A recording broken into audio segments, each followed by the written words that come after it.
안녕하십니까. 조선일보 경제부의 박사이자 방현철입니다. 이 시간은 받으면 많이 버는 방현철 박사의 머니머니입니다. 조선일보가 선정한 베스트 애널리스트부터 이들을 키워낸 증권사의 센터장들 그리고 증권가의 고수들까지 한국 금융계 어벤져스들을 모셔 개미들은 알 수 없던 진짜 고급 정보를 뿌려드리니 여러분들은 많이 보시기 바랍니다. 그럼 방현철 박사의 머니머니 시작하도록 하겠습니다. 자, 오늘 이 시간에는 신한은행 IPS그룹 오건영 부부장님을 모시고 얘기를 나눠보겠습니다. 오늘의 주제는 미국 연준의 테이퍼링 전망입니다. 네. 예, 자 안녕하세요. 네, 안녕하십니까. 예, 워낙 이 오건영 부부장 유명하시잖아요. 이쪽. 아닙니다. 예, 그래서 소개를 드리기가 제가 좀 부끄러운데 그래도 좀 소개를 드리면 일단 신한맨이시죠, 그러니까. 네, 그렇습니다. 애초에 신한은행으로 들어오셔가지고 신한 AI 어드바이저리 본부, 신한금융지주 디지털 전략팀, 신한은행 WM 사업부 이렇게 거쳐가지고 쭉 신한에서 크신 신한맨입니다. 그리고 금융 투자자들한 개미 투자자 특히 개미 투자자들한테 금리 전문가 이렇게 불리시는 분이기 때문에 제가 이제 특별히 오늘 미국 연준의 테이퍼링 전망 요거를 좀 준비하기 위해서 모셨습니다. 열심히 하겠습니다. 그리고 글로벌 시장하고 미 연준 동향에 대해서 아주 친절하게 설명을 해주기 때문에 이제 사실 개미 투자자들한테 상당히 인기가 높으세요. 예. 그 책도 많이 내셨는데 베스트셀러 부의 대이동 앞으로 3년 경제 전쟁의 미래 이렇게 책들 내셨고요. 최근에는 이 부의 시나리오 이게 제가 교보문고 가 보니까 베스트셀러에 이미 올라와 있더라고요. 예. 아주 또 되게 친절하게 설명을 많이 잘 해주신 것 같습니다. 그래서 베스트셀러 작가이시기도 합니다. 자, 이렇게 소개를 마치고 좀 얘기를 나눠보겠습니다. 일단 제 주제가 이제 미 연준의 테이퍼링 전망 이렇게 했는데 지금 점점 이제 테이퍼링에 대한 얘기들이 점점 늘어나고 있어요. 네. 이제 테이퍼링은 뭐 연준이 이제 지금 자산 매입을 해가지고 돈을 풀고 있는데 그걸 거꾸로 되돌리는 그거를 테이퍼링이라고 부르는 거잖아요. 네. 이 미 연준의 테이퍼링이 왜 중요한가요? 네. 일단 요거부터 얘기를 해보죠. 예. 일단 두 가지를 좀 말씀드려야 되는데요. 네. 첫 번째는 이제 컨셉에 대한 말씀을 좀 드릴 필요가 있습니다. 예. 첫 번째 컨셉은 뭐냐면은 그 테이퍼링이라는 것의 개념에 대해서 좀 생각해 볼 필요가 있는데요. 작년에 이제 코로나 사태가 딱 터진 다음에 네. 미국 연준에서는 양적 완화라는 걸 다시금 시작을 합니다. 네. 이게 이제 글로벌 금융 위기 이후에 세 차례에 걸쳐서 했던 걸 갖다가 네. 이제 한참 머물다가 이번에 이제 새롭게 시작을 한 거죠. 네. 근데 그 규모가 워낙에 엄청나서 음. 한 3조 달러 가까운 금액을 갖다가 단기에 집중시켜서 퍼부었어요. 네. 그리고 그럼에도 불구하고 매월 음. 1,200억 달러, 우리나라 돈으로 한 150조 원 정도 네. 되죠. 그러니까 뭐 네. 물론 이제 미국 경제 규모가 크니까요. 예, 우리나라 예산이 한 600조 지금 예, 막 그 된다고 정도라고 그러던데 그러니까. 네. 지금 150조면 그 엄청난 거죠. 예. 엄청난 그걸 거죠. 매월 예. 뿌리니까요. 매월이죠. 예, 그러니까 엄청난 예. 규모의 양적 완화를 하고 있는데 그럼 시중에서는 유동성의 공급이 계속 늘어난다라는 기대감을 갖게 됩니다. 네. 그리고 이 돈들이 결국에는 자산 시장에 굉장히 든든한 뒷받침 역할을 한다. 네. 이제 이런 기대감을 좀 갖게 된 거죠. 음. 그런데 작년도 3월 코로나 사태 이후부터 아직까지 계속해서 돈을 공급해주고 있는데 테이퍼링이라 함은 그렇게 공급하던 것을 조금씩 줄여나간다라는 의미가 되거든요. 네. 그러면 계속해서 공급해주던 그 연준이라는 굉장히 좋은 인물이 그걸 갖다 조금씩 줄여나간다라고 네. 하니까 그러면 좋은 시절이 지나가는 거 아닌가에 대한 우려감. 그러니까 네. 결국에는 금융시장 자체를 뜨겁게 달구게 만들었던 가장 큰 핵심 요인인 유동성의 공급이 줄어든다. 여기에 대해서 시장은 집중하는 게 있고요. 예. 두 번째는 테이퍼링에 대해서 이번이 처음이 아니라 한번 해봤다라는 게 좀 중요합니다. 그렇죠. 한번 해본 게 2013년도 5월에 그러니까. 테이퍼링 선언을 하고 예. 실제 실행을 2014년도에 실행을 하게 되는데요. 그때 당시에 테이퍼링 선언을 하고 나서 시장이 좀 매섭게 흔들렸었던 경험이 있습니다. 네. 그럼 시장에서는 예. 신흥국을 중심으로 해서 약간 뭐랄까 트라우마라는 게 있죠. 음. 그럼 이번에도 그런 식으로 조금 흔들리지 않겠어라고 하면서 테이퍼링이라는 단어하면 매우 아픈 단어인 것이라는 인식이 좀 있어요. 네, 그때 버냉키 쇼크라고 그렇습니다. 저희가 불렀어요. 네, 그렇습니다. 그때 연준 의장이 벤 그렇습니다. 버냉키였는데 그분이 테이퍼링 얘기를 하자마자 그냥 막 시장이 막 흔들리니까 버냉키가 쇼크를 줬다 우리한테. 네. 예, 그래서 약간 머릿속에 남아 있습니다. 네, 예. 그 버냉키 쇼크라는 것 그 기억이 우리한테 남아 있다 보니까 테이퍼링 하면은 시장 참여자들한테는 아픈 것이라는 그런 기억으로 남아 있겠죠.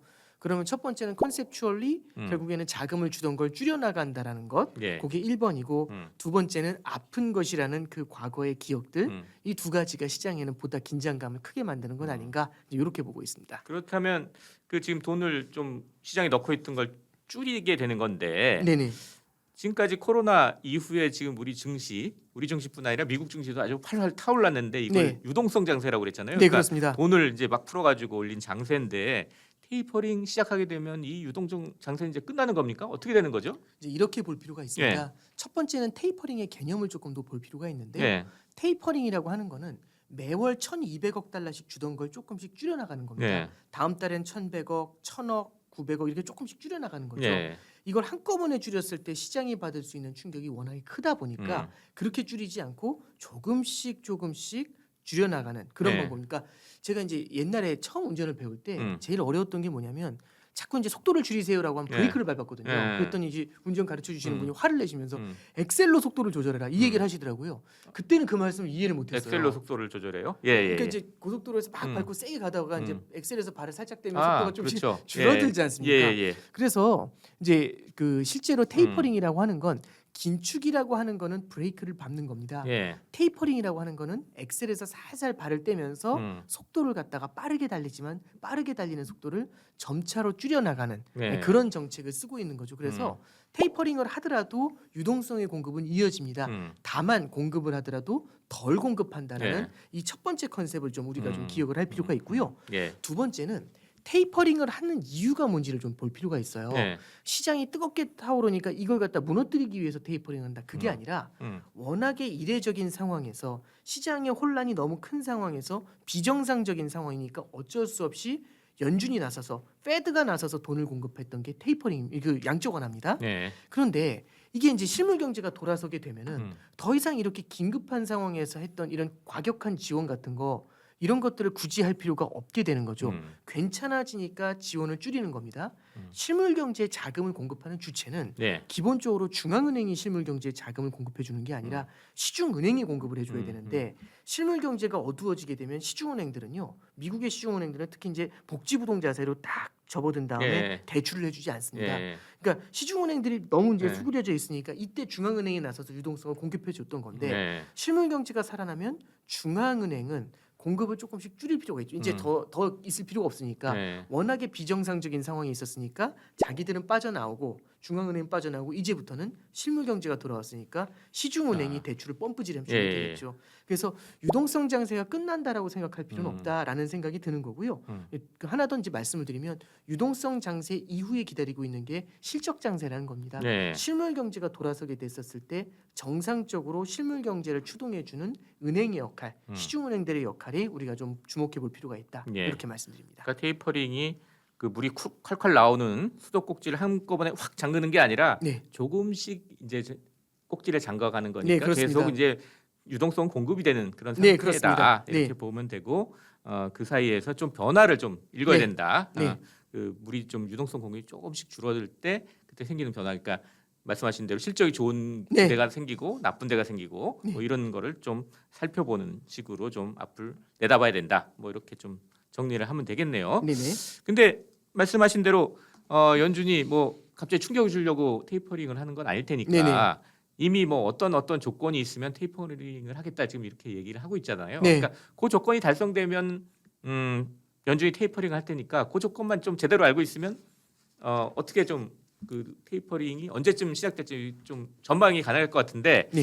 어떤 조건을 좀 밝히고 있죠? 이 조건을 네. 실제로 이제 파월 의장 같은 경우는 네. 끊임없이 시장하고 소통을 했는데 네. 개인적으로 좋은 소통 방법은 아니었던 것 같아요. 어떤 표현을 썼냐면 네.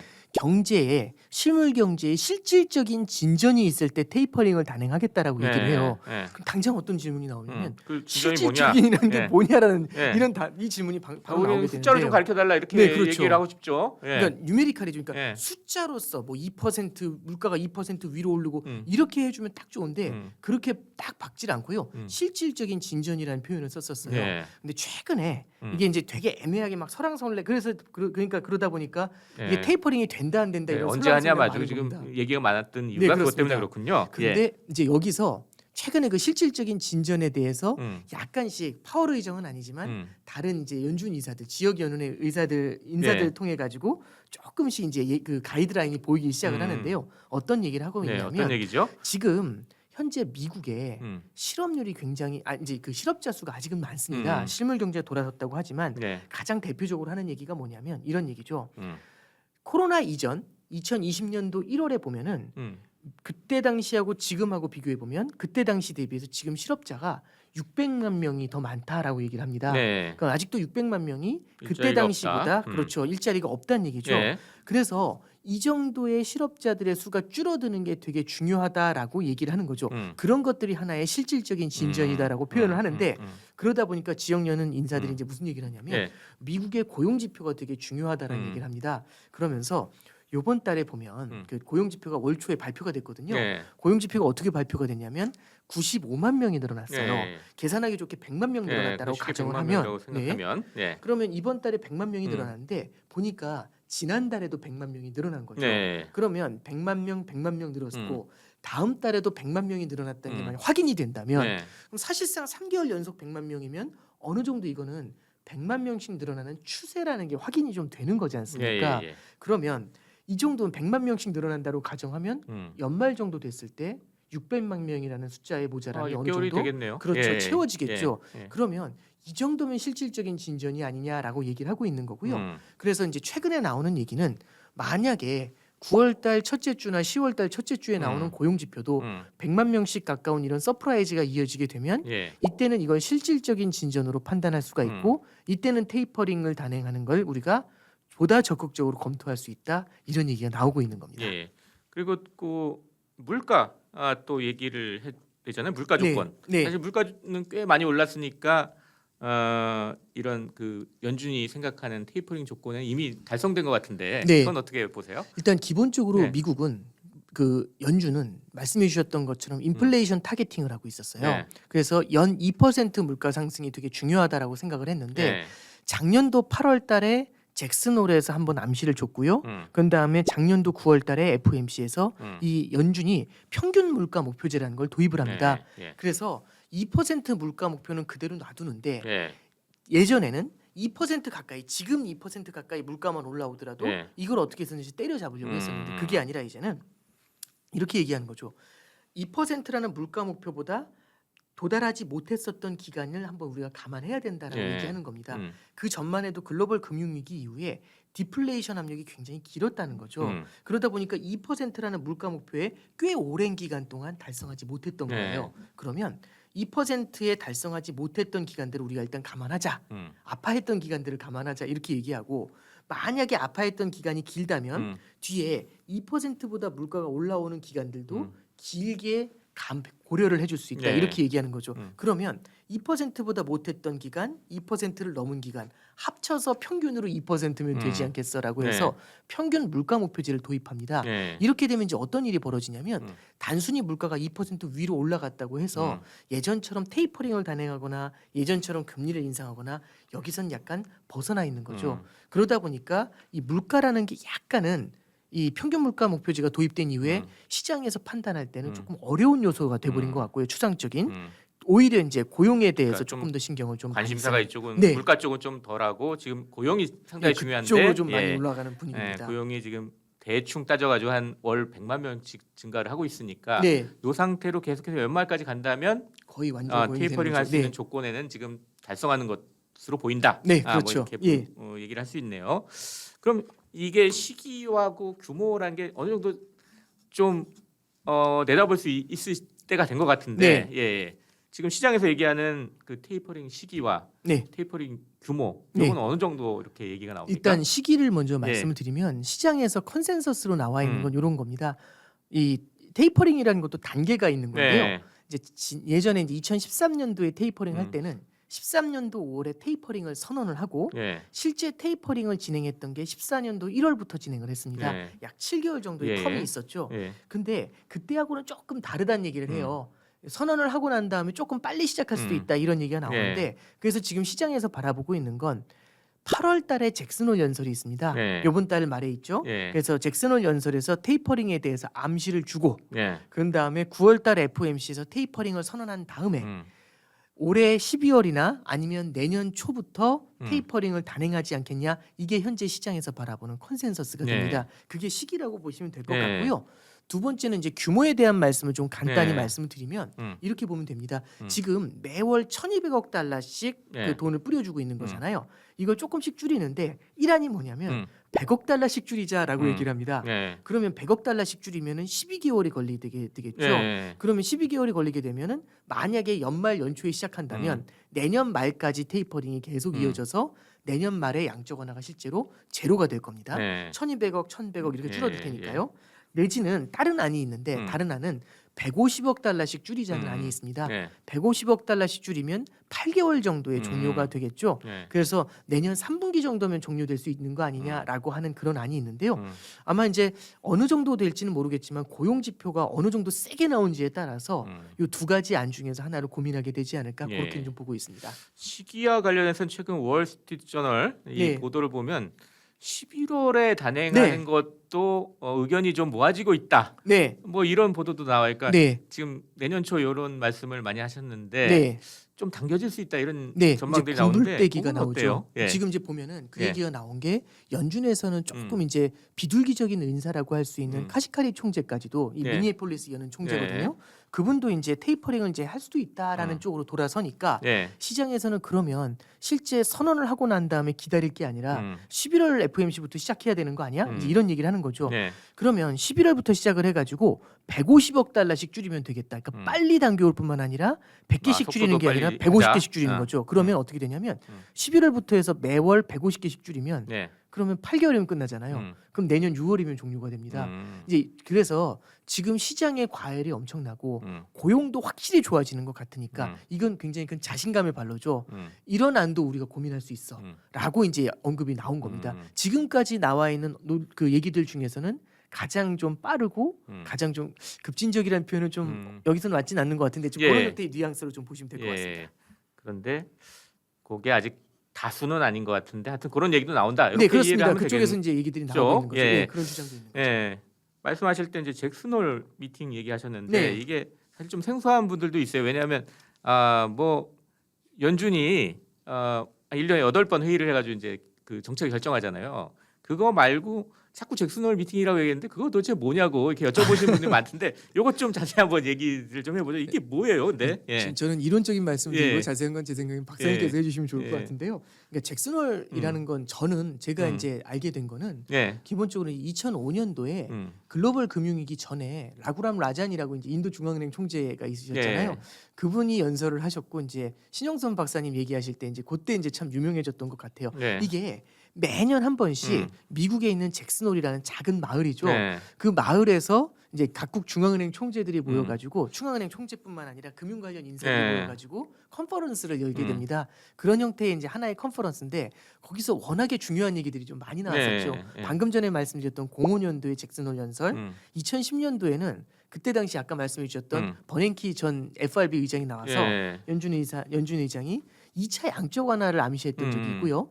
작년도에는 이제 AIT죠. 평균 물가 목표제를 암시했던 좀 전에 적이 있습니다. 얘기하셨던 평균 물가 목표제도 네. 잭슨홀 미팅에서 이제 그때 나온, 어느 정도 예. 암시를 했었죠. 예, 나온 그러다 얘기다. 보니까 거기서 좀 많은 유명세를 좀 타게 됩니다. 예. 그리고 요즘은 전 세계 통화 정책도 글로벌화가 되다 보니까 한 국가뿐만 아니라 여러 국가가 금융 통화 정책에 대한 예. 중요한 인사를 갖다 결정을 할 때 거기에 대한 논의를 잭슨홀 연설에서 한 번 정도는 좀 거쳐가야 되지 않냐 이제 이런 인식들도 좀 있는 것 같아요. 네. 그러다 보니까 지금은 잭슨홀 연설이라는 게 중앙은행의 정책에서 굉장히 중요한 변곡점을 주는 그런 네. 경우가 많고 그런 인식들이 좀 강합니다. 예. 오히려 이제 이건 좀 이론적인 말씀이고 예.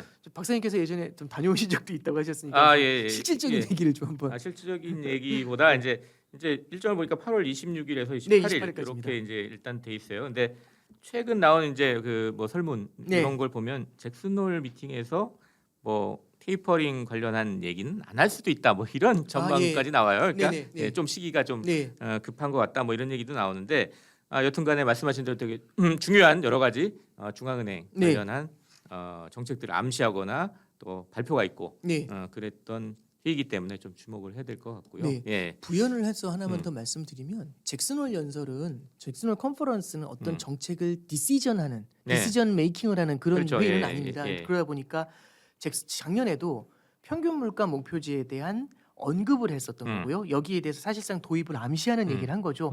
사실상 오피셜리 발표했다고 봐도 되는데 그 내용을 가지고 실제로 도입을 했던 건 9월달 중순에 있었던 FOMC에서 실제를 했었어요. 예. 그러니까 만약에 이제 지금도 시장에서 컨센서스로 나오는 건 잭슨홀 연설에서 테이퍼링을 선언하는 게 아니라 네. 테이퍼링을 선언할 거에 대한 강한 암시를 주게 되고 그런 다음에 9월달에 이제 테이퍼링에 들어가는 거 아니냐, 테이퍼링 선언이 나오는 거 아니냐, 네. 이제 그런 얘기가 이제 네. 컨센서스로 나옵니다. 네. 일단 잭슨홀이라는 도시는 아까 말씀하셨듯이 조그만 도시이긴 한데 마을은 아니고 조그만 도시예요. 네. 도시인데 이제 와이오밍주의 이제 옐로우스톤 네. 국립공원 밑에 있는 조그만 도시인데, 그러니까 거기 주로 이제 그 휴양을 하러 가는 곳이거든요. 그러니까 사실 이 여기에 모여가지고 중앙은행 총재들이나 뭐 저기 중앙은행 그 연준 인사들이 모여가지고 뭘 정책을 사실 결정한다는 건 약간 말이 안 되고, 거기서 이제 이 휴가차 이제 다 모여가지고 이 그냥 휴가만 왔다고 그러면 뭐 하니까 이제 아마 이제 중요한 이제 네. 저희 심포지움을 하는 겁니다. 그러니까 거기서 이제 그런 암시들을 좀 하는 게 아닌가 이렇게 보입니다. 또 네. 이 처음 시작할 때는 이제 폴 볼커 아 예. 그 의장이 당시 이제 1978년에 시작을 했는데, 이 행사를 만든 저기 주체는 캔자스 시티 연방 준비은행이라고 지역 준비 이제 연방 지역 은행인데, 거기서 이제 행사를 준비하다가 좀 유명 인사를 좀 불러야 되겠다. 그래가지고 당시에 숭어 낚시 이 좋아하던 이 폴 볼커 의장을 부르기 위해서 이 잭슨홀이라는 그 저기 시골 도시로 휴양지로 이 행사지를 정하고 글로 모셨더니 와가지고 이제 점점 더 유명하게 됐다. 뭐 이런 정도의 얘기들이 나오는 것 같습니다. 네.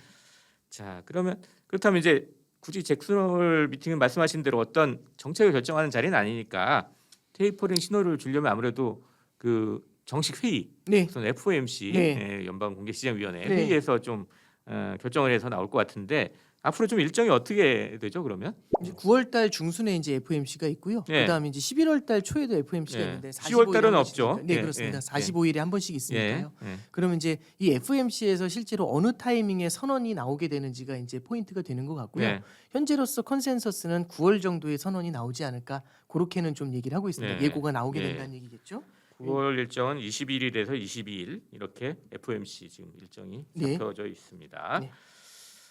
자, 그럼 테이퍼링 말고 좀 네. 기타 연준에서 하는 것 중에 우리가 좀 눈여겨봐야 될 게 좀 있어요? 최근에 이제 나오는 얘기 중에 이제 이런 얘기가 있어요. 음. 그 파월 의장 교체에 대한 얘기들이 좀 있는데요.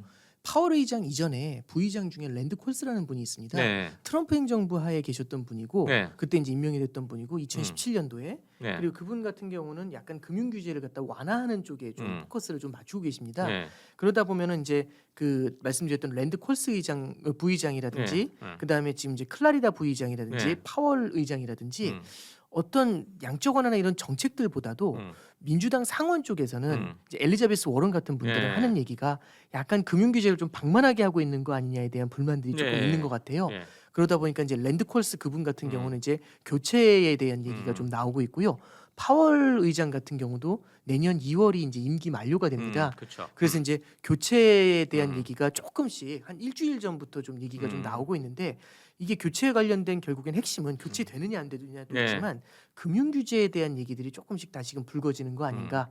예, 그게 조금은 좀 이슈가 되는 것 같습니다. 그 어떤 분은 근데 그 미국 연준 의장 교체되는 것까지 우리가 신경 써야 되냐 뭐 이렇게 말씀하시는 분이 있는데 그건 어떻게 좀 보세요? 그러니까 예를 들어 이런 거죠. 금융 규제라는 게 우리한테 멀리 있는 얘기인 것 같지만 금융기관들이 사실 유동성을 펌프질해주는 굉장히 중요한 매개체가 되는 거거든요. 근데 만약에 규제가 강화된다라고 하면은 미국에 있는 시중은행들이 자금을 펌프질해주는 기능에서 조금씩 이슈가 생길 수가 있습니다. 이런 것들은 중장기적으로 봤었을 때 금융시장에는 좀 다른 흐름을 만들어낼 수가 네. 있겠죠. 어떤 사람이 바뀌느냐 이것보다 사실 그 정책이 어떻게 네, 바뀔 그렇습니다. 사람이 바뀌면서 정책이 바뀔 수 있기 때문에 네. 그걸 주의해서 봐야 된다. 이렇게 좀 정리를 해보면 되겠습니다. 네. 그럼 이제 쭉 우리 테이퍼링 얘기를 쭉 해봤는데 마지막으로 이런 지금 말씀하신 전망 아래에서 네. 그럼 투자는 어떻게 되는지 이렇게 좀 네. 정리를 하면서 이제 끝내보도록 하죠. 네. 네. 저는 이제 네. 되게 재미없게 들리실 수 있겠지만은 결국에 테이퍼링이라는 것도 하나의 불확실성이 됩니다. 네. 지금 테이퍼링 같은 경우도 말씀드렸던 것처럼 실질적인 진전이라는 단어 하나 해석에서도 음. 이렇게 많은 불확실성이 존재하는 거거든요. 네. 그리고 사실상 머지않은 미래로 다가왔음에도 언제 이게 시행이 될 것인가에 대해서는 상당히 이제 시장에서 수많은 참여자들이 동상이몽을 하는 것 같아요. 이런 것들은 불확실성과 함께 시장에서 변동성이라는 걸 만들어낼 수가 있습니다. 그러면 여기서 이제 말씀드리고 싶은 거는 첫 번째는 분산 투자의 원칙이라는 게 되게 중요한 네. 것 같아요. 네. 그래서 많은 분들이 그 질문 해주시더라고요. 음. 테이퍼링을 하면은 전부 다 현금화해야 되나요? 그건 아닌 것 같고요. 결국에는 현금이라는 건 언제든지 일정 부분은 갖고 있는 게 맞는 것 같습니다. 그래서 분산 투자의 원칙이라는 건 좀 지켜주는 게 좀 필요하지 않을까라고 생각하고요. 예. 하나 더 말씀을 드리면 유동성 공급을 계속하다가 조금씩 줄여나가게 됐을 땐 음. 유동성에 대한 의존도 유동성 덕분에 굉장히 잘 살았었던 그런 기업들이 조금은 타격을 받을 수가 있습니다. 예. 대표적으로 어디가 그런데 해당이 되냐면 기업이 재무 구조가 튼실하지 않은데 유동성의 힘으로 버텨왔었던 그런 기업들을 좀 보실 필요가 있을 것 같고 예. 그리고 이제 국가를 봤었을 때는 신흥국들 중에서 재무 구조가 튼실하지 않은 국가들이 있겠죠. 그러니까 부채가 네, 많은 그렇습니다. 국가들 얘기하는 거겠죠. 네, 예. 앞서 말씀드렸었던 이제 2013년도 테이퍼링 당시에도 네. 사실은 미국 경제보다는요 신흥국 경제가 흔들렸던 면이 네. 보다 강했습니다. 그러다 보니까 우리가 조금 이제 그 고성장 고수익을 기대하면서 투자를 하는 신흥국에 대한 투자 네. 비중에 있어서는 조금씩 우리가 약간의 재고가 좀 필요하지 않겠는가. 그래서 분산 투자와 재무 구조, 그 다음에 신흥국에 대한 투자 재고 이런 쪽으로 조언의 말씀 좀 드려봅니다. 예, 그 세 가지 예, 좀 봐야 되겠다. 첫 번째 이제 분산 투자하는 걸 잊지 말아야 되겠고, 두 번째로 재무 구조가 안 좋은 네. 기업들은 좀 피해야 되겠고, 네. 세 번째로 신흥국 투자도 좀 조심하는 네.